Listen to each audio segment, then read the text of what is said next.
Good day, everyone.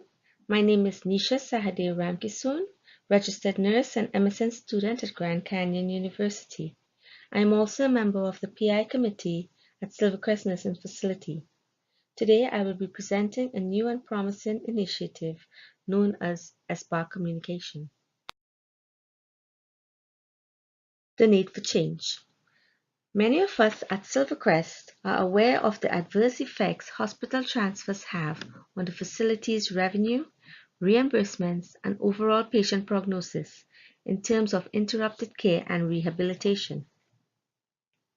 In examining the driving forces at Silvercrest, there is increased hospital transfers and subsequent discharges due to the no bed hold policy at the facility. There's also delayed or ineffective resident change in communication among the healthcare providers, which leads to untimely treatment and predisposes the transfer of residents to acute care hospitals. Reduced revenue and Medicare reimbursements are also associated with increased hospital transfers. There is a competitive factor of other healthcare facilities that may become the preference of those transferred residents, which adds to the possibility of residents not returning to the facility. And then there is also interrupted continuum of care when residents are hospitalized, and this affects their rehabilitation as well. For ventilator-dependent patients, the weaning off process starts all over, and the rehab residents may have interrupted exercise regimes, leading to delayed recovery. The proposed solution for tackling these driving forces would be to introduce the SBAR documentation initiative among healthcare providers and other facilities employees so that they can effectively and timely communicate resident change in condition and prevent or reduce avoidable hospital transfers.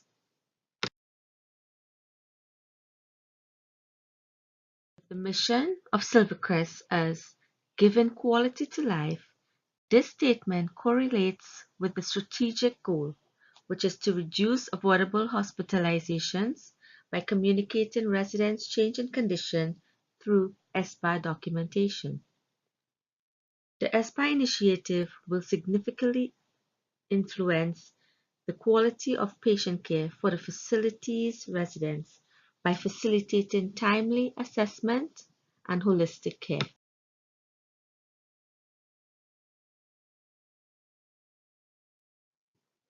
Now, let me provide my audience with a brief yet concise description of the SBAR components that will be included in the template. So the SBAR is a technique designed to communicate critical information succinctly and briefly. In relation to patient care, it gives a brief synopsis of what's going on with the patient and can aid with timely treatment and prevent deteriorating health and subsequent transfers to acute care hospital. The first component of the SBAR is situation, or what's going on with the patient right now. Secondly, the background, which is what is the background on the patient? How did we get to this point? The third component is assessment, which is what do I as a healthcare provider think the issue is? Why am I concerned? The fourth component is recommendation. What should we do to respond to the situation? Now let's focus on the additional R, which is the response. This is the final outcome that determines how effective the SBAR is implemented and also requires collaboration among the team as the plan of action progresses. The SBAR can aid in the early identification of a resident's change in status. It can also guide staff through a comprehensive resident assessment when a change has been identified.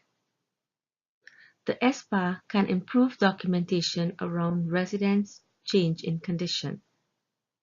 It can also enhance communication with other healthcare providers about a resident change of status.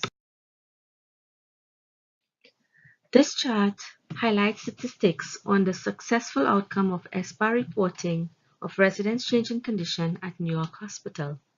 The report was formulated by NYRA, which is the New York Reducing Avoidable Hospitalization Agency of Medicare Services, that allots incentives to hospitals who strategically reduces avoidable hospitalization of their residents. As shown on the graph titled Change of Condition Outcomes, we can clearly identify that 75% of conditions improve without transfers as compared to NYRA's average rate of 81%. This undoubtedly highlights the effectiveness of SBAR communication within healthcare facilities as influential in avoiding acute care hospital transfers. Implementing the SBAR strategy was assessed as a little or no cost initiative, using only manpower and infrastructure available within the facility. Time allocation for training and template testing would be performed by the PI committee with assistance from staff development, thereby limiting the need to hire extra help. During the implementation phase, the PI committee and team will establish the vision for SBAR communication among stakeholders and employees, decide for a pilot study or facility-wide SBAR trial, educate and motivate all healthcare providers to adopt SBAR documentation through facilities template, encourage optimal participation in SBAR template formation, feedback in services, unit meetings, webinars, etc. Troubleshoot the initiative and problem solve.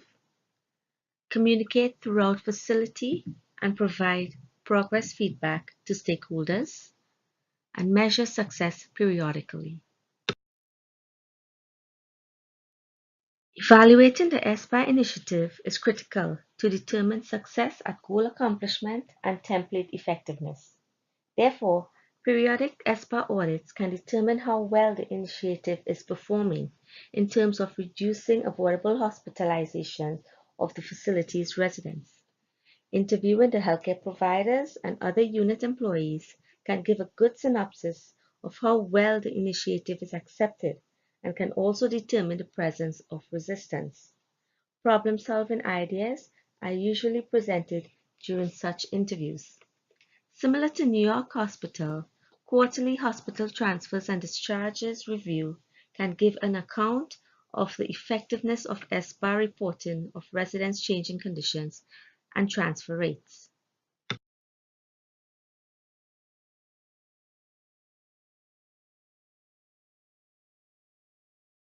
This is the end of my presentation. Thank you for your attention and acceptance of this initiative, and I do look forward to working with you all in reducing avoidable hospitalizations through SBAR communication at SCNR.